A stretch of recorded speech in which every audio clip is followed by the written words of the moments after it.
ஒரு மாநிலம் எப்படி இருக்கணுங்கிறதுக்கு தமிழ்நாடு உதாரணம். ஒரு ஒன்றியம் எப்படி இருக்கக்கூடாதுங்கிறதுக்கு டெல்லி உதாரணம். இப்போ ஒருத்தர் வந்து போயிட்டுருக்காருன்னு சொன்னாங்க.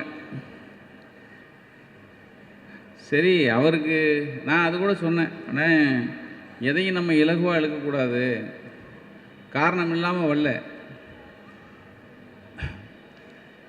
ஆனால் வந்தவர் வடை சுடுறாருங்கிறது மாத்திரம் நல்லா தெரியுது. எல்லாரும் நல்ல வடை சுடுறாரு மாத்திரம் தெரியுது. அதான் வடை சுடுறாரில் பிரதமர் அடிக்கடி வந்துட்டு போகிறாரில்ல. போன 4ஆம் தேதி இங்கே வந்துட்டு போயிருக்கார். வந்துட்டு போனவர்கிட்ட ஒருத்தன், இவன் நம்ம தான் பொய் சொல்கிறதுக்குன்னு வருவாங்களே. இப்போ நீங்கள் வந்து வாயை திறந்தால் பொய் சொல்லிகிட்டே இருப்பான், பார்த்தீங்கன்னா தெரியும். ஏமாற்றுவதில் இது புது விதம்டா சாமி, இரட்டை குழந்தை என பிரதமரிடமே பொய் சொன்ன பாஜக நிர்வாகி. இது பேப்பரில் வந்தது. மோடியின் வாழ்த்து ட்விட்டரால் சிக்கிக்கொண்டார். சமூக வலைத்தளங்களில் வைரலாகி நெட்டிசன்கள் வருத்தெடுப்பு. என்ன பண்ணியிருக்காரு, 4ஆம் தேதி அவர் வந்திருக்காரு ஏர்போர்ட்டில். இந்த வந்தோடனே வரிசையாக அவர் வடை சுட வர்றாரு. இங்கேயும் வடை சுடுறவன் கொஞ்சம் பேர் வரிசையாக நின்று வரவேற்பாங்க, பார்த்தீங்களா? வரவேற்பிருக்கான். வரவேற்பில் ஒருத்தன் வடை சுட்டுருக்கான். எனக்கு 2 குழந்தை பிறந்திருக்கு,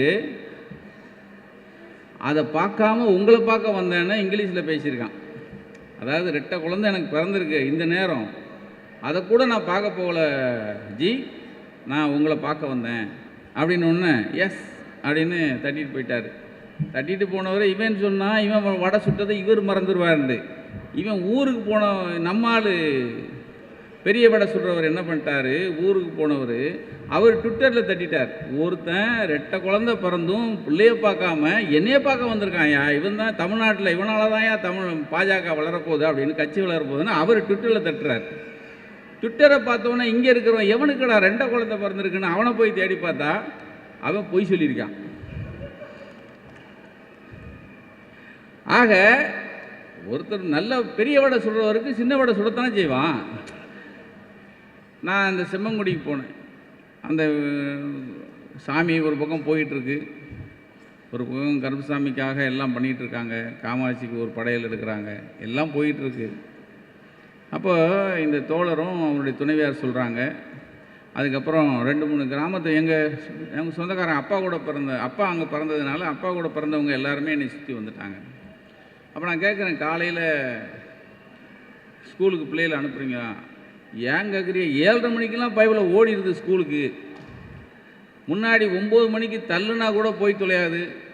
ஏதாவது கஞ்சி ஊற்றுமானுங்க. நாங்கள் என்னத்தையாவது கம்பையோ கூலையோ என்னத்தையாவது வச்சு கொடுத்துட்ருப்போம். இப்போ அதுக்கு வேலையே இல்லை.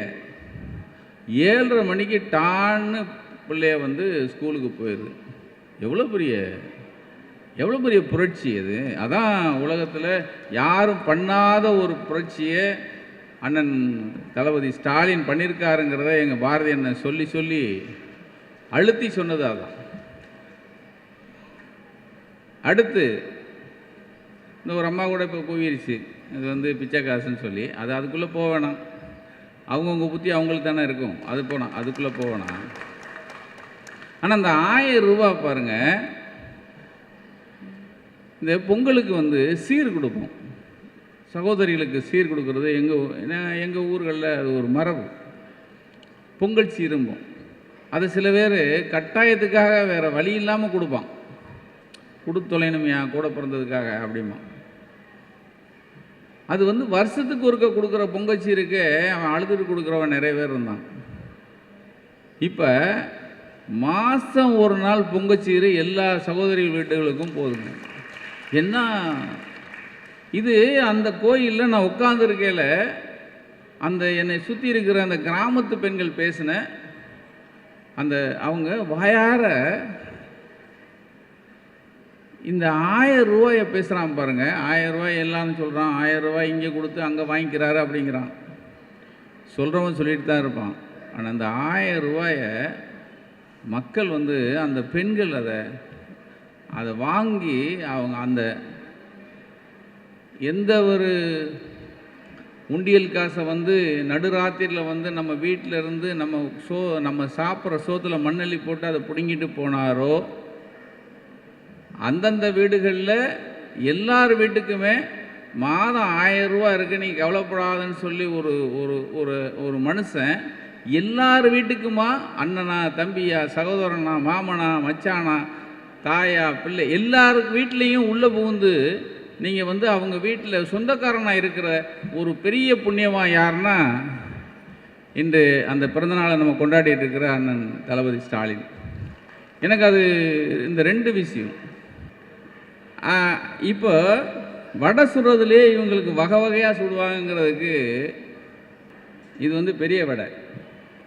1, கருப்பு பணம் மீட்பு வடை. 2, அனைவருக்கும் தருவதாக சொன்ன 15 லட்சம் வடை. 3, புல்லட் ரயில் வடை. 4, மதுரையில் எய்ம்ஸ் மருத்துவமனைங்கிற செங்கல் வடை. 5, ஆண்டுக்கு 2 கோடி வேலைவாய்ப்பு வடை. 6, 5 டிரில்லியன் பொருளாதார வடை. 7, எல்லோருக்கும் சொந்த வீடு வடை. 8, 100 ஸ்மார்ட் சிட்டிகள் உருவாக்கப்படும் என்ற ஸ்மார்ட் சிட்டி வடை. 9, மேக் இன் இந்தியா எனும் சீனா வடை. 10, தாய்மை இந்தியா எனும் ஊசி போன வடை. 11, ஊழல் ஒழிப்பு வடை. 12, பெட்ரோல் டீசல் விலை குறைப்பு வடை. 13, விலைவாசி குறைப்பு வடை. 14, நதிகள் இணைப்பு வடை. 15, அமெரிக்கர்கள் இந்திய விசா வாங்க லைனில் நிற்பாங்க என்ற விசா வடை. 16, தரமான டாக்டர்களுக்கான நீட்டு வடை. 17, நவீன இந்தியா வடை. 18, புதிய இந்தியா எனும் புரட்டு வடை. 19, டிஜிட்டல் இந்தியா எனும் நவீன வடை. இது வடை. தமிழ் நிலம் மகிழ்கின்றது, ஒன்றியம் வயிறெறியுது. 26/11/92 அன்னைக்கு நான் அந்த இதில் எங்களுடைய நக்கீரன் இதழில் கலைஞர் அப்போ ஒரு பேட்டி கொடுத்துருந்தார். நம்ம நக்கீரனுக்கு நான் சொல்கிறது 92வது வருஷம். அப்போ நம்ம கேள்வி, திமுக இளைஞரணியை நீங்கள் ஆரம்பிக்கும் போது ஸ்டாலின் அரசியலுக்கு வருவதில் எனக்கு விருப்பம் கிடையாது, அரசியல் என்னோடு போகட்டும் என கருத்து தெரிவித்திருந்தீர்கள். ஸ்டாலினும் KAKவை கடுமையாக எதிர்த்து தோற்றார். பிறகு வென்று MLA ஆனார். திமுகவின் இளைஞரணி அமைப்பாளர் என்ற முறையில் அவருக்கு மந்திரி பதவி கூட நீங்கள் தரவில்லை. அன்றைக்கு நீங்கள் வலியுறுத்திய கருத்தில்தான் இப்பவும் உள்ளீர்களா? இது 1992 கலைஞர்கிட்ட நக்கீரன் கேட்ட கேள்வி.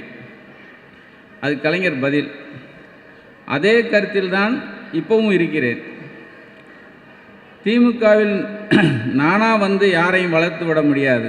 அதனால்தான் திமுக ட்ரஸ்டில் கூட கட்சி தலைவராகவும் பொதுச் செயலாளராகவும் யார் வர்றாங்களோ அவங்க தான் ட்ரஸ்ட்டுகளாக இருக்க முடியும்னு ரிஜிஸ்டர் பண்ணியிருக்கிறோம். ஸ்டாலினையும் மாறனையும் நான் அரசியலுக்கு கொண்டு வரவில்லை. மாறனை கொண்டு வந்தது அண்ணா. அண்ணா தென்சென்னை தொகுதியில் வெற்றி பெற்று முதல்வரானதும் தென்சென்னை உறுப்பினர் பதவியை ராஜினாமா பண்ணினார். அந்த தொகுதியில் மாறனை நிற்க சொல்லி வலியுறுத்தினார் அண்ணா. அது மாதிரி ஸ்டாலினை அரசியலுக்கு கொண்டு வந்தது வேறு யாருமில்லை, இந்திரா காந்தி தான். எப்படின்னா, கட்சி பிரச்சார நாடகத்தில் நடித்ததுக்காக அவனை மிசாவில் கைது பண்ணி 1 வருஷம் ஜெயிலில் வச்சாங்க, அடித்தாங்க. அதனால்தான் அவன் தீவிர அரசியலுக்கு வந்துட்டான். இது 92 வாரிசு சொல்கிறவங்கள வாயடைச்சது. அந்த வாரிசுக்கு இப்போ இன்னும் ரொம்ப பெரிய பின்புலம் இருக்குங்கிறத எங்கள் பாரதி அண்ணன் சொன்ன பிறகு அது இன்னும் வேற ரொம்ப சந்தோஷமாக இருந்துச்சு. ஒரு அம்மா இப்போ ஸ்ரீபெரும்புதூர்லேருந்து அண்ணன் வந்து ஏதோ ஃபங்க்ஷனை முடிச்சுட்டு வந்துட்டு இருந்திருக்கார். நடுரோட்டில் ஒரு அம்மா வந்து ஒரு 9 மணி இருக்கும், ஒரு அம்மா வந்து வழிமறிச்சிருக்கு. CM கான்வாயில் ஒரு அம்மா நின்று சத்தம் போட்டிருக்கு. உடனே கான்வாயை நிறுத்தியிருக்கார். என்னம்மா பிரச்சனை? ஒன்றும் இல்லையா, அந்த 1000 ரூபா வரலையா எனக்கு. அப்படியே நிறுத்தி யார் இது சம்மந்தப்பட்டவங்க யாருன்னு சொல்லி கூப்பிட்டு இந்த அம்மாவுக்கு 1000 ரூபா வந்து உரிமை தொகை கொடுத்தாகணும்னு சொல்லி அங்கேயே அட்ரஸ் எல்லாம் வாங்கி கொடுக்க வேண்டிய ஏற்பாடை பண்ணிட்டு அப்புறம் வந்தாராம். ஒரு ஆட்சி பண்ணுறவங்க நிறைய பேர் நம்ம பார்த்துட்டோம். போன 10 வருஷம் என்ன ஆட்சி நடந்ததையும் நம்ம பார்த்துட்டோம். அதை விட எனக்கு ரொம்ப ஒரு இன்னும் வேறு பாராட்டுற விஷயம் என்னென்னா, முத்துவேல் கருணாநிதி ஸ்டாலின் அப்படிங்கிற அந்த வார்த்தைக்கு அறைகூவல் விடுகிற மாதிரி தனது தந்தை இயக்கத்தின் தலைவர் இந்த தமிழுக்கும் தமிழ் மண்ணுக்கும் அயராது பாடுபட்ட ஒரு தலைவனுக்கு நீங்கள் நல்லா பாருங்கள், ஜெயலலிதா அம்மா செத்து 4.5 வருஷம் ஒரு பாடி இருந்துச்சு. 4.5 வருஷமும் அந்த அம்மாக்காக ஒரு புல் பூண்டு பிடுங்கி கூட போடலை. நல்லா பார்த்தீங்கன்னா தெரியும், எந்த அம்மாவால் ஆட்சிக்கு வந்தாங்களோ அந்த அம்மா பேரில் அந்த பேருக்காக எதையுமே பண்ணாமல் 4.5 வருஷம் கடத்திட்டு போயிட்டாங்க. ஆனால் ஆட்சிக்கு வந்த 2.5 வருஷம் சுற்றி கலைஞர் பேர் இருக்கும், பார்த்தீங்கன்னா தெரியும், சுற்றி கலைஞர் பேர். நீங்கள் வந்து பன்னோக்கு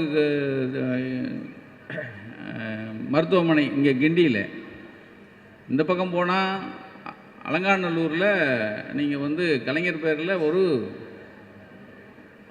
என்னது அது என்ன அலங்காநல்லூர் ஜல்லிக்கட்டுக்கு அது என்ன நான் அரங்கமா ஜல்லிக்கட்டுக்கு ஒரு அரங்கம், மதுரையில் கலைஞர் பெயரால் ஒரு நூலகம், இந்த பக்கம் போனால் வண்டலூர் தாண்டின ஒன்று ஒரு மிகப்பெரிய உலகத்தில் மிகப்பெரிய பிரம்மாண்டமான ஒரு பஸ் ஸ்டாண்டு கலைஞர் பேரில். இன்னும் 2.5 வருஷம் இருக்குது.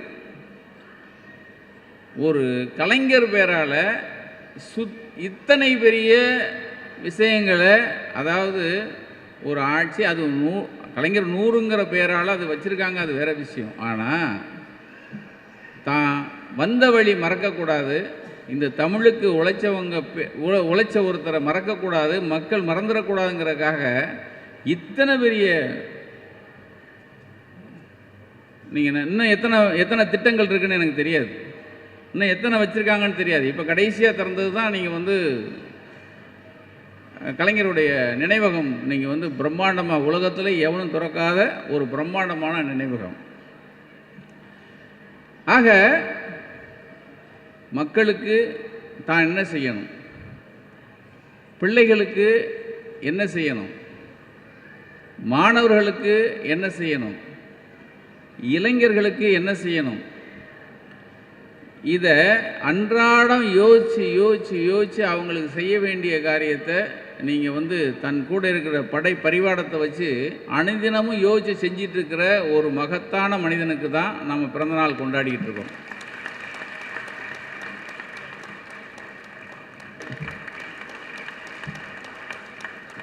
இதில் அவங்க ஒரு பக்கம் வடைன்னா, நம்மால் எல்லாருக்கும் மாலை போடுவார். இன்றைக்கி பிறந்தநாள் நம்ம கொண்டாடிட்டு இருக்கிற அருமை எங்கள் அண்ணன், ஏன்னா மோடி வடை, இங்கே வந்து தளபதி மாலை, அது அப்படியே மாற்றி. விடியல் பேருந்து பயண திட்டம் மூலமாக ஆனால் 445 கோடி பயணங்கள் இருக்குது, நீங்கள் 180 கோடி பயணங்கள். அது 445 கோடி நான் இருக்குதுன்னு சொல்கிறாங்க, அப்படி இல்லையா? 180 தானே? எஸ். விடியல் பேருந்து பயண திட்டம் மூலமாக 445 கோடி பயணங்கள். 33 மாதங்களில் 1378 திருக்கோயில்களில் சிறப்பாக குடமுழுக்கு விழா நடத்தப்பட்டுள்ள இது. அதுக்கு நாயகன் இங்கே இருக்கார். மாதந்தோறும் கலைஞர் மகளிர் உரிமை தொகை மூலம் 1.16 கோடி மகளிர் பயன். இது பூரா மேலே இருக்கிறவருக்கு சுட்ட வடை, அது வேறு. நான் முதல்ல சொன்னேன், இது வந்து மாலை, நம்ம கழுத்தில், மக்கள் கழுத்தில் போட்ட மாலை, அதை வரிசைப்படுத்துகிறேன். அரசு பள்ளிகளில் பயின்று கல்லூரியிலும் சேரும் மாணவர்களுக்கு 1000 ரூபாய் வழங்கும் தமிழ் புதல்வன். இந்தியாவின் மொத்த உள்நாட்டு உற்பத்தி GDP அளவில் தமிழ்நாடு 2வது இடம். ஒட்டுமொத்த இந்தியாவின் வளர்ச்சி 7.24 விழுக்காடு, தமிழ்நாட்டின் வளர்ச்சி 8.19 விழுக்காடு. ஏற்றுமதி தயார்நிலை குறியீட்டில் இந்தியாவிலேயே முதல் மாநிலமாக திகழ்கிறது தமிழ்நாடு. தேசிய அளவில் மின்னணு பொருட்கள் ஏற்றுமதியில் முதலிடம். தொழில் முதலீட்டுக்கு உகந்த மாநிலமாக 14வது இடத்தில் இருந்த தமிழ்நாட்டை 3வது இடத்துக்கு உயர்த்தி உள்ளது திராவிட மாடல் அரசு. மக்களை தேடி மருத்துவம் திட்டத்தின் மூலம் 1 கோடி பேர் பயன். தினந்தோறும் முதலமைச்சரின் காலை உணவு திட்டம் மூலம் 16 லட்சம் பிள்ளைகள் வயிறார உணவு உண்கிறார்கள். நகைக்கடன் தள்ளுபடி மூலம் 13.12 லட்சம் பேர் பயன். கூட்டுறவு கடன் தள்ளுபடி மூலம் 1 லட்சம் பேர் பயன். மூவலூர் ராமாமிர்தம் அம்மையார் புதுமை பெண் திட்டம் மூலம் 4.81 லட்சம் மாணவிகள் மாதந்தோறும் 1000 ரூபாய் பெறுகிறார்கள். நான் முதல்வன் திட்டத்தின் மூலம் 2 ஆண்டுகளில் 28 லட்சம் இளைஞர்கள் பயன். மக்களுடன் முதல்வர் திட்டத்தின் மூலமாக 3.40 லட்சம் மனுக்களுக்கு தீர்வு காணப்பட்டுள்ளது.